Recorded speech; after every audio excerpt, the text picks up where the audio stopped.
for the Ethereum London session, and we're just talking about the monthly unicorn model. And I've been explaining to the guys how my model consists of 3 phases: the high time frame bias, the market maker model, and then the low time frame confirmation model. But with the specific entry model, the unicorn, it's so powerful, it doesn't require bias. It doesn't require the market maker model. You can use this model in and of itself. And so the thing about the unicorn, first and foremost, is about time. You need to see a sweep of high time frame liquidity and low time frame liquidity at an opening price. And what do we have here? This is the opening of the year. And what we've done, we've gone down, we've swept a previous monthly low, probably also a previous quarterly low, and then swept the previous yearly low. Okay, so there's the 3 conditions. First of all, prerequisite time. Then once at the opening price, you go sweep 2 forms of liquidity. It has to be a high time frame and a low time frame. Boom, boom, boom, we got that. The second thing is you need to have a fair value gap, right, when price displaces through this breaker block. The breaker block is simply low, high, low, low, break. It's just literally this pattern here. And there's logic behind it. When you get on this leg here, when price, because everyone's like, oh, fuck, this is bearish, and then bam, smashes through. This move between that, or through the breaker block, because this is an order block that then price breaks through. Now it's not a broken block, if you will. This move up through the breaker block has to close above, and it has to close with displacement confirmed inside with a fair value gap. Okay, so now we have literally everything. All we need is this candle to close above this level. Ideally, it will come retest, doesn't always. This is the tough part. But yeah, you come and retest this because of the certain logic that's involved with this, which I won't get into now, but it's all about market makers and how they manage their inventory of capital and assets, right? How they make the market. So yeah, I'm waiting for this monthly candle to close. On this retest, I'm trading towards the 2 to 2.5 standard deviation zone because that's how this model works. I've backed this so many times, and 9 times out of 10, you will reach the 2 to 2.5 standard deviation zone. How did I draw that? From the manipulation high to the manipulation low. I trade this model all the time, multiple times a week, and have done so now for 2.5 years. And so you best believe I'm going to bet on this model, the technical model, in addition to the underlying macro thesis I have with the liquidity cycle, of which we have now entered into the final stage, which is euphoria, which is cheap money. Okay. And secondly, the thesis of Ethereum as a institutional, it has its own institutional narrative, which is a yield bearing asset, right? So if you go stake Ethereum, you get a 3% return, but the inflation is 2.5. So the difference there is your gain. That's the spread, right? And so that's the difference between Ethereum and Bitcoin from an institutional perspective, is that this thing provides a yield. And boomers, TradFi homies, they love dividends. You hear them talking about, oh, well, crypto, fuck you, how are you going to get a dividend? Because, my Apple stock pays me X amount of dividends, what I mean? They want cash flow, fair enough. This is what Ethereum's doing. And that in and of itself is what creates a pressure on supply, right? Because a lot of supply is being locked up. So then you have the supply and demand aspects. Demand's obviously increasing because now we got availability to cheap credits. These companies are now applying, or rather deploying, the Michael Saylor move. They missed out on Bitcoin. Now they're doing this on Ethereum. And for anyone who thinks Bitcoin is the big dog, it is. And so if there's a limited amount of Bitcoin, what do? Right? Because it's running out. You can't buy enough. What do? You have to trade against it. What can you use to trade against it? In this space, that's Ethereum. Why? Because it's got institutional grade infrastructure. It's got deep liquidity, enough to accumulate without a moving price. You can short it on the CME futures, which they did, and that's how they pushed this price down. They manipulated lower. From the ETF, which was here, they wanted to accumulate lower, and they did. So you have your institutional narrative. It's a yield-bearing asset, right? You've also got Ethereum as a player against Bitcoin to gain more Bitcoin. And you've got the macro conditions, which is risk on now. It has been for smart money since December 2022, or around that time. This is now the euphoric phase. So put that all together, then you look at the technicals and you get this unicorn and you get price discovery. Once it goes into those guys, it's price discovery. So there's even more likelihood that this will be met. And I know that for a high degree of certainty because I've seen this before. When you talk about price discovery, how do you know where price is going to go? You can't project it. There's no dates to the left to know where this will go.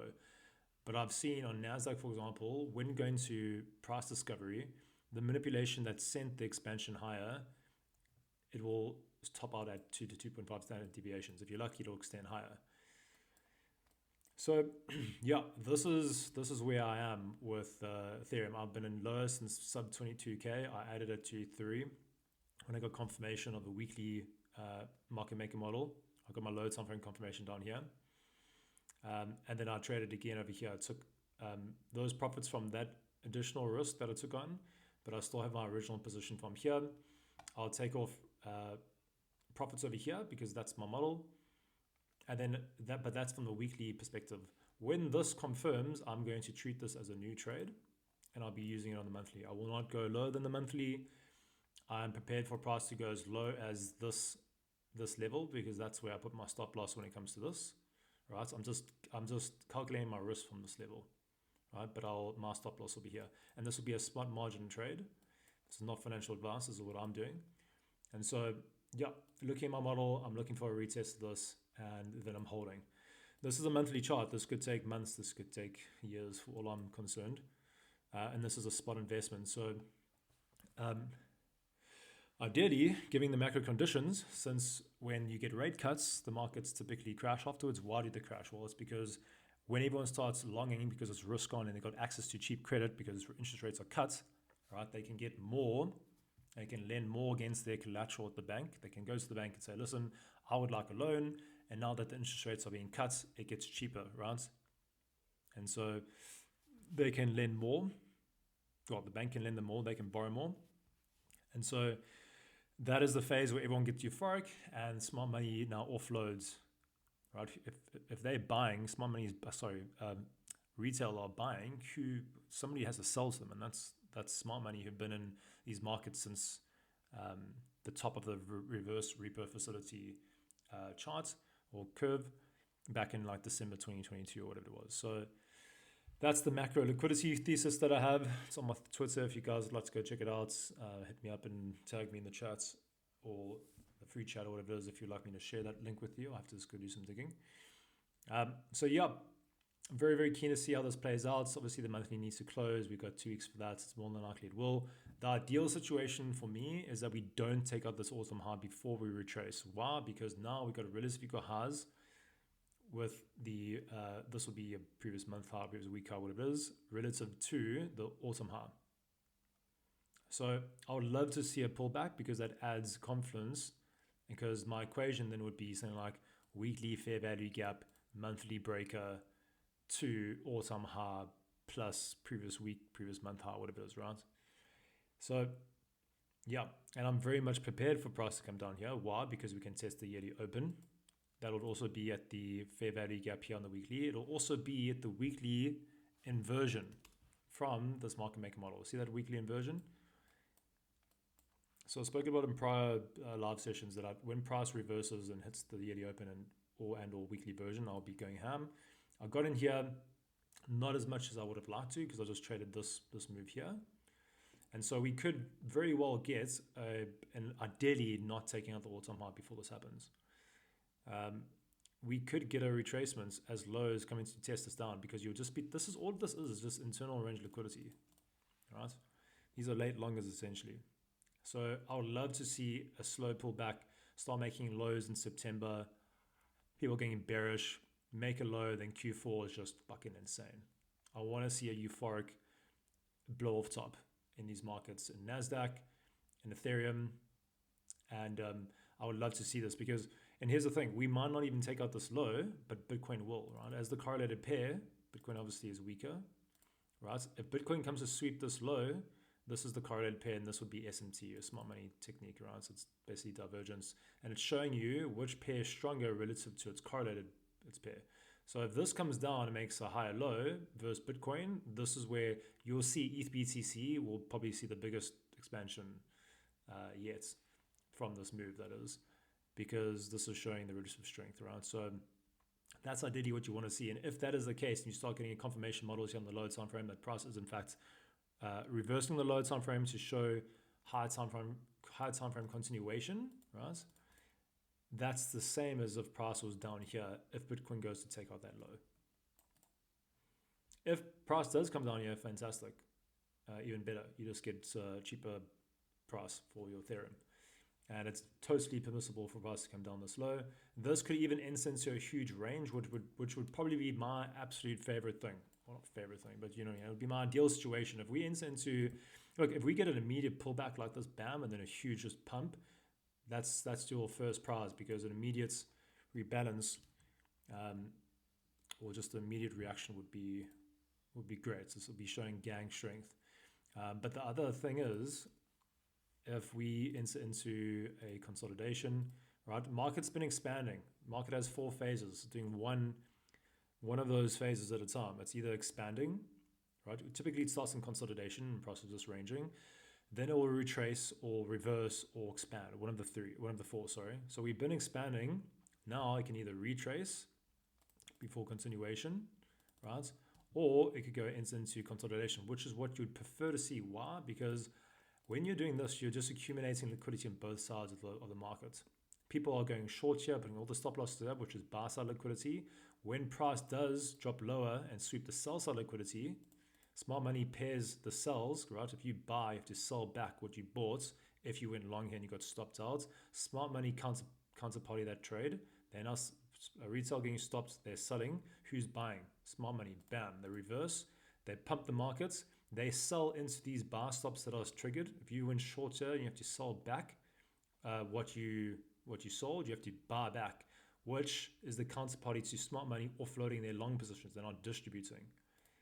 Right? So then you just get that would be first prize, because this accumulation is telling you, okay, cool. If you see manipulation lower to take out sell side, what's next? Buy side. Same equation as I was talking about before. Right, you see, it's basically this, right? Let me just draw this for you. Liquidity, the PDA equals PDA is the same as saying liquidity equals liquidity. So it's like saying sell side liquidity equals buy side liquidity. So if you've been ranging and you take out sell side first, what happens next? Buy side liquidity. So that would be great. And given the time of the year, if it just goes sideways now, and then there's all this FUD, blah, blah, blah, going to September, going to Q4, fan-fucking-tastic, because, yeah, that would just give you so much confidence if you can just range here. And then, yeah. And, of course, alts will fucking bleed, blah, blah, fish-based. You'll get incredible entries. So you'd be lucky if it starts to range. The alternative, of course, is if price just immediately just retraces. If that's aggressive, you can expect this thing to pump as well. But yeah, the thing is with the weekly market maker model, right, which is all about efficient delivery from one PDA to another, which is the previous yearly low to the previous yearly high in this instance, right? When you get this market maker model, you can use there again. There's that standard deviation, right? Swing high to swing low, that swept the lows that gave the reversal. There we consolidated 2 to 2.5 standard deviation, which is your typical scenario. If you don't reverse from this zone, you just consolidate, which we did here, then you can expect this zone to get hits, and look where we did, bam. So this will become the end of this market maker model, and now we're going to reset. And that's what I'm saying. If we leave this alone, we don't take this out before, and we reset into whatever, because if we start going sideways here, this will create another market maker model. You see this curve here, this over here, which we've just got. This market maker, this is all about efficient delivery. See, this is the one side of the curve, see the other side of the curve. All about equals, all about equilibrium, all about efficiency. So this is what we call the market makers are accumulating orders here, and then they're distributed here. Because remember, you're a market maker, you've only got so much liquidity to work with to be the counterparty to the other side. You got to make sure that you have efficient capital inventory management, right? So what we've just seen in terms of market maker model, you're going to see the same thing play out here. But you got to give it time. So that either happens quickly, or it happens with the accumulation, then manipulation distribution. high time frame model. So yeah, we'll see how this plays out. But all I'm waiting for right now, because my trade is, I've got nothing to do. You know, I've entered here, taken some profits here, I entered a bit there, which was a short-term trade, taken profits there. This is my next take profit zone on the weekly time frame. But now as a monthly, I'm waiting for this monthly candle to close. Once it does, it triggers me into looking for entry. I may even just have to just increase my average, which is around 2-3, which I'm happy to do. Market buying, or getting into the market around here. As long as my average is still in the zone here, I'm fucking starting. Why? Because if you look at it from a yearly candle perspective, which is what I'm trading here, my entry is in the wick. Fuck, I can bring my entry all the way up, my average up to here, and I'm fucking starting. Why? Because I'm expecting this yearly candle to expand. As T-Trade says, let the wick form, trade the body. So this yearly candle, the wick is formed. So if we come and retest this yearly open level, fuck, going in, and then you expect to ride the body candle being formed. So what I'm anticipating here is this candle body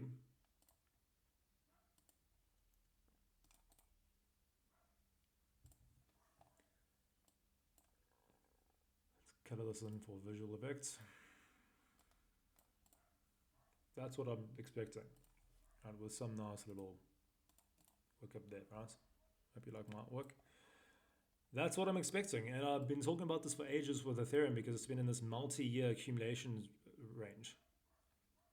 And look at what happened to Bitcoin. You have so much money in the world compared to these assets. A $2 trillion asset like Bitcoin is fucking nothing when you're dealing with 60 trillion in the indices, 100 plus trillion or whatever it is, 300 trillion in property, 300 trillion in bond markets. You've got hundreds of shitload of trillions from the 401k, the retirement, etc., etc. There's just so much money coming into the space. You can't even fathom how small these markets are. Ethereum's like 500 billion or under $1 trillion asset. That's fucking nothing. You don't think this can happen? You know what I mean? So that's what I've been talking about for ages, that there's a reckoning in these markets and crypto. All the shit is being cleared out, kind of like the dot-com bubble. And there's going to be a few chosen assets, such as Link, for example, things with fucking power. Is that Danny in the house? Fucking Danny, yes, boy. Yeah, yes, fucking love it. Fucking love it. Yeah, and that's the thing. There's the chosen assets, and they're about fundamentals, buybacks, actual profitable fucking companies. Believe it or not, that's the shit that's being invested into. Big surprise, right? So yeah, Link is, we're all stacking Link. Fucking good times. I actually just added to my bag this morning. And let me actually bring up that chart. A great time to segue into that. Also, GM to all the guys who have popped in. Viv, what's happening? VVS. John Wick, fuck, bro, missed you there, bro. I was hoping to see you today, bro. You're making me worried about I sent out a search party for you there, bro. How could I miss the team? Yeah, and I mean, what time is it by you, bro? Like 12 a.m.? Oh, no, it's only 6 o'clock here. Okay. I've Okay. been deathly ill last week. All right. So looking at Link. So again, these lows actually were swept by Ethereum. This was something I flagged in the past, but if you look at Ethereum, these lows have been taken out, right? And that's SMT. So you can see Link obviously. Ethereum clearly took that out. So yeah, we were speaking about this level being retested because technically this is a breaker block.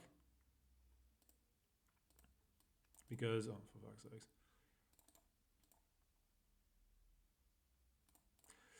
Because low, high, low, low, break. This low wasn't lower than this, but technically on, it wasn't on this one. On Bitcoin, I think it was, or some shit like that. But nonetheless, low, high, low, low to this low, you've swept liquidity, or if you went. We got this retested, which we spoke about, and we said, look, there's two zones we're looking at. First, we expect, partials to be taken yearly open. I saw Danny took profits there, good man. And then he re-entered here, legend. And the second level we were looking at, once this was inverted, which we got in the daily, we can then look for this level to be targeted, which is two things.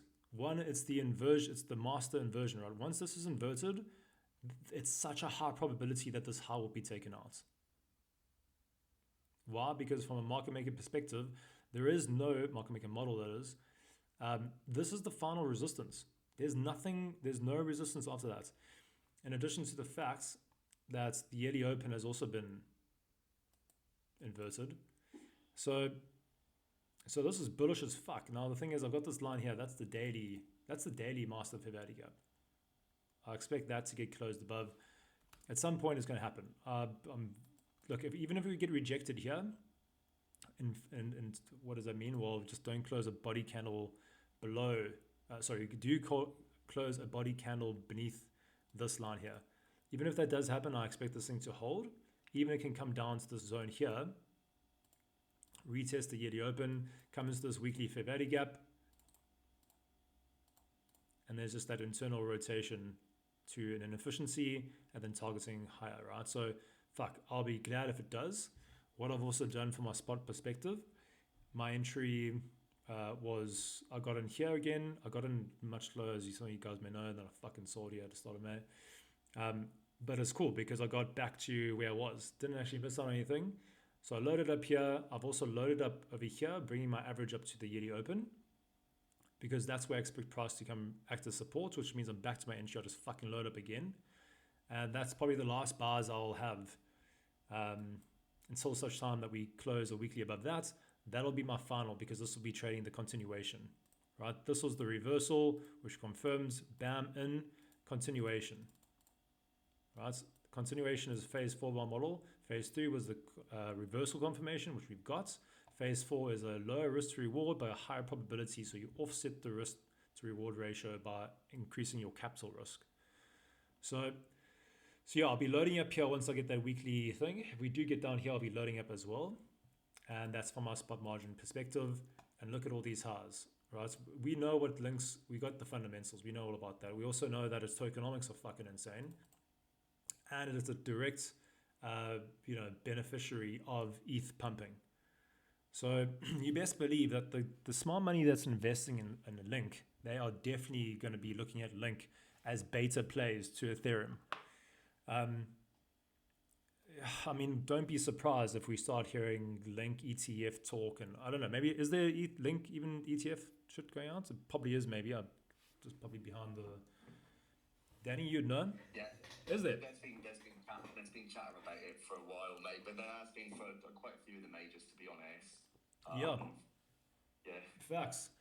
And this is what I was saying earlier in the year, is that when I spoke about the reckoning in this space, is that the chosen few are most likely going to be the assets with ETFs. Why would that be? Because that is what institutions have as a bridge, or not a bridge, but the gateway, the door, right? And when you get an ETF, what an ETF is basically saying that the SEC has said, or the CCFT, or whatever the fuck these are for commodities, they're getting this the stamp of approval, saying, look, you're safe to invest in this asset because if something goes wrong, you have protection.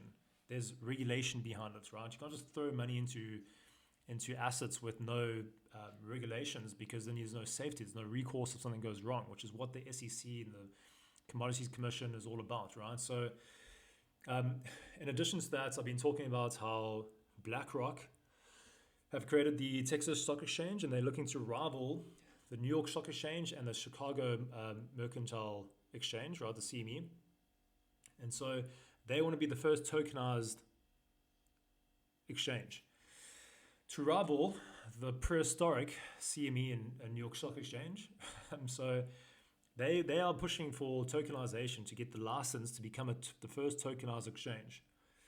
And they've also said they're going to have strict requirements for what they will list, and it has to do with things that are actually revenue, that have revenue, that are actual businesses. It's going to be an exceptionally hard bar to enter into that. But anything with an ETF, they're going to get. Why? Because BlackRock are going to create their own ETF, right? Just like they have for Bitcoin and Ethereum. You best believe those are going to be added to their stock exchange, their tokenized stock exchange. And here's the thing, that tokenized stock exchange will have access to global liquidity because of USDT, because of stablecoins, to be more exact or more correct. And that's why the Genius Act is so important, because if you think about it, right, you're BlackRock, you're invested in and are part of this whole thing to create the new tokenized exchange to rival the New York and Chicago Mercantile Exchange, right? So what do you need then if you tokenize? Well, you need stable coins. And so this Genius Act, which is tokenizing the dollar, you now have access, right? These tokens, okay, these tokenized assets, Bitcoin, Ethereum, fucking bonds, whatever it is, now have global liquidity 24/7 with almost instant settlements for basically next to nothing in terms of fees. So that just gives Yeah, you mate, yeah. you're talking about the CFTC and commodities and things like that, and yeah, I obviously you know what my title says. I don't think anybody's ready for the dark horse Litecoin to rear its head, mate. And there is definite filings for Litecoin ETFs, and it's already been declared a commodity. I love it. Like, I must actually. It's not rocket science. You look at the transaction, you look at the hash rate and the transaction volume. It's putting in behind Bitcoin. It's putting in the highest daily transactions of any top 10. It's Really? being used. That higher than Solana. Yeah. Actual transaction volume. Not like I'll Please, get some yeah. data on it, mate, and I'll post Please. it. Well, yeah. I mean, the that's weekend it definitely did. well, that's fantastic, bro. Shot for that shout out, because looking at Litecoin and I mean commodities. So we're looking at tokenized assets, right? So whether they fall into the securities or commodity thing, whatever that is, commodities obviously is what we want to invest in. And so my point's about, just to finish it up there with the Texas Stock Exchange, these assets, these chosen few, right, are going to be listed on that stock exchange, and they're going to have access to liquidity on a scale that we can't even comprehend. Right? The reason why they're so bullish on this Genius Act is because then it creates global liquidity and instant settlement for fucking treasuries. So you now got these little assets with these small little market caps being exposed to $100 trillion markets. Obviously, global liquidity is I can't even remember what the number was. It's so obscene. But you got the treasury market. Now imagine when you've got the property market, parts of the property market becoming tokenized, okay, or real world assets being tokenized, and all of a sudden you can go on here on this Texas Stock Exchange, and you can exchange your real world assets. You can swap it almost instantly for Bitcoin, Ethereum, Litecoin, these other commodities. You're not swapping one commodity for another almost instantly. Real-time settlements cost fucking nothing, and you're doing it on the world's, advanced new tokenized exchange with BlackRock and the rest of the boys in Texas. Fuck. So that's it. You boys have to really take a step back and zoom the fuck out, because what we're entering into is literally, everyone thought, oh fuck yeah, we missed out on the big gains from Bitcoin and Ethereum, and we missed out. That was our chance, like it was for the fucking boomers with Apple and Google. Just think about it like this, right? There are now all these shit coins that are going to be demolished, right? They're dead. There's going to be a handful of assets, right? And here's the beautiful part, is that shit coins aren't being rewarded anymore. There is now a certain standard, a certain grade that these things have to meet. And if you just apply yourself and understand, okay, you look at Link. That is the most, I've been saying this, it's one of the most asymmetrical bets in this market, because it's got first mover advantage, it's got product market fits, it's got all the blah blah. You guys know the whole story about Link, and also buybacks.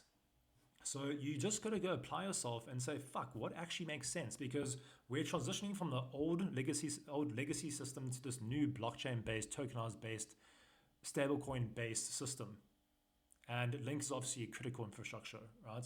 You got to look at what other infrastructure, what other chains, etc., are going to be the ones that are going to be the chosen few. And that's where you got to place your bets, boys, because, and right now, and Danny's been saying this, he's so right to say, zoom the fuck out, guys. Zoom out. You need to be, we're talking generational wealth. You should be on the monthly charts, executing on the weekly, shit like that. Why do you think my Ethereum chart is on the weekly and the monthly, and I'm looking for trades on the monthly? So you can't afford to bet against this, right? You can't afford to be so locked into the 4 hour, even the daily. It means fucking nothing. This is a time where Bitcoin's had its huge run. It's stalling out. right? Ethereum is now getting this ETF sponsorship. What if now the next thing is, remember the wealth effect, guys? Bitcoin pumps, then it moves into Ethereum, then it goes into majors. Think about it. What happens after Ethereum pumps? Well, you're going to see a wave of Solana ETF is now getting the inflows. Link ETF is getting the inflows. This is just the same markets, bull markets that we've had before, except now it's not fucking degens, right? It is institutions. We're not late, guys. We are early. So place your bets, do your homework, zoom the fuck out, and hold the fuck on. Because if you're wrong, so what? Who cares? If you're right, generational wealth. You cannot afford to miss out on this. Not financial advice, of course. But fucking life advice, Jesus Christ. Yeah, so let's look at Litecoin here. What I really love about it from a technical perspective is all these. In fact, actually, we've been talking about Litecoin quite a bit. Where's that chart?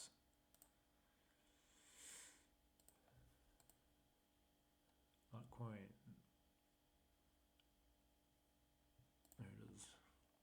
Okay, lovely.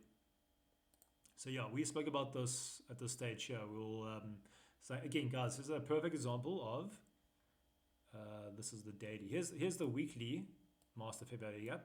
Look what happened. You closed above this, retest, bam. Same story on the daily. You can just refine this if you need more. Yeah, there's that final one. Check closed above, retest, bam. So yeah, this is the original consolidation. Yeah, here's your 2 to 2.5 standard deviation zone from the manipulation. Here's all those highs we were talking about. Here's your market maker model. So, and the beautiful thing about this chart and the beautiful thing about market maker models is that when you can see the original consolidation, which is price delivering from, say, a previous month high to previous month low, then to another previous month high, which is this. See that equal delivery is talking about? When you've got at the original consolidation for a bullish one, the more liquidity you have above it, the more reason this thing has to go up. So you could very well see an expansion from this level as short squeeze. And where does it go? These standard deviation zones aren't random. Bam. That's where you can target from a trading perspective, at least using my model. You can expect this thing to expand and hit this level up here. Once you break out, and you may even just take this and then retrace, and everyone's like, "Oh fuck, it's over." Bam. And look at the yearly candle. So yeah, Danny's onto something here. It's actually, I think Litecoin is worth looking into. And the thing what I really like about Litecoin and what these TradFi kind of more slow moving, risk averse guys are looking at, so for all of us, we're like, "Oh fuck, Litecoin's a dinosaur. Why would you want to invest in that type of shit?" The fact this thing's been around for so long, and then you look at its metrics, because that's the first thing they do. It's like, how long has this thing been around for? Has it stood the test of time? Why? Because the retention rate, not the retention rate, but the life cycle of these shitcoins is very small. Most things just blow up and just die. Okay, so when you look at a coin like Litecoin, Litecoin's one of the OGs, wasn't it? One of the first, I think it was like the first fork of Bitcoin. Litecoin and Bitcoin makes sense. Bitcoin, silver, blah, blah, fish-based. So when you look at this, it's been around as long as Bitcoin, essentially. It's one of the OGs. And now you look at metrics like Danny's supplying, and it's got one of the highest transaction volume out of the top 10. But where's the market cap? Where's the market cap for Litecoin, guys? Does anybody know? It must be the top, you said it's the top, in the top 10, but is transaction volume in the top 10. But where's its market cap? Can anyone let me know?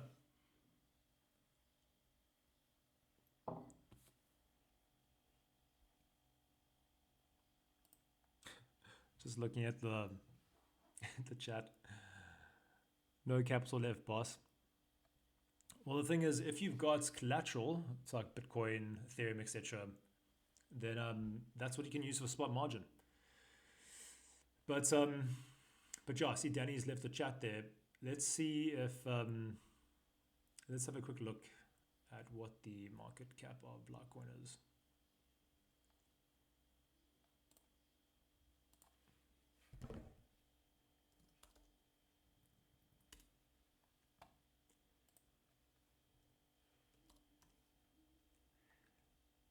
Okay, market cap 10 billion, it's ranked number 19. Okay, so when you look at its metrics, You build a fundamental thesis of its fundamentals, and you say, okay, this is only 19th.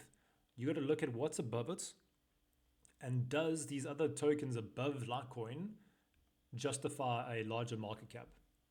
Because what will always happen is that smart money, or any money that realizes that, okay, shit, this asset is actually better than the other, liquidity will rotate. Always does. So yeah, I mean, I think looking at Litecoin, it's obviously, it's having this big run, and then you got to look at, well, what's the risk reward? I mean, 30% that's yeah. But then you look at, okay, is this token going to actually be one of the chosen few? Then you're looking at 3x. So yeah, you've got to build your own thesis, and then you have to have conviction to follow it, which you can only have conviction when you actually produce the understanding it yourself. Viv, thanks for letting me know the 9.5 billion market cap there, bro. So yeah, guys, that's my rant for this morning. We got a few minutes left, so hit me up in the chat if there's anything you guys want to look at. My voice is running out, so I've got one or two charts left in me. So if there's anything else, you guys let me know. Otherwise, we'll call it a day.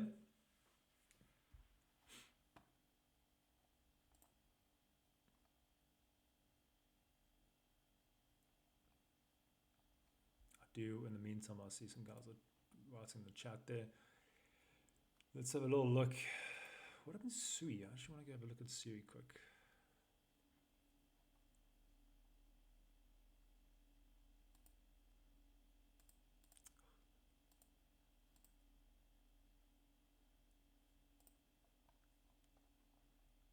Oh, nice.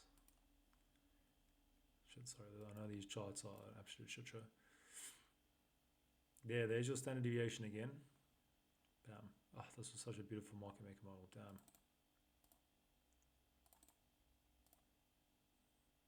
Nice. Here's another market maker model playing out as we speak. Yeah, okay, so